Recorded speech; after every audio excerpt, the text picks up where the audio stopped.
Le Premier ministre Abiy Ahmed a annoncé ce soir que les opérations militaires en cours dans le Tigré depuis un peu plus de 3 semaines sont achevées et qu'elles ont cessé.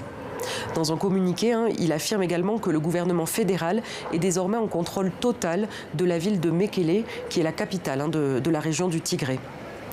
De son côté, le Front de libération des peuples du Tigré, le TPLF, avait annoncé un peu plus tôt dans la journée que la ville de Mekele était la cible de tirs d'artillerie. Et le président de la région, Debretsion Gebremichael, avait affirmé à l'agence de presse Reuters que la ville de Mekele était la cible de bombardements nourris. Les communications sont toujours difficiles à établir avec la région puisque depuis le début de l'opération, Internet et le téléphone sont coupés. Et dans ces conditions, il est très difficile de savoir exactement ce qui se passe actuellement dans la ville de Mekele, une ville qui compte 500 000 habitants. Et c'est justement la situation de ces habitants qui préoccupait particulièrement.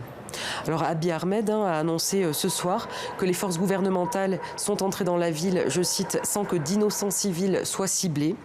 Mais depuis plusieurs jours, les organisations de défense des droits de l'homme, mais aussi des institutions internationales comme l'ONU, se disaient très préoccupées par le sort des civils dans la ville.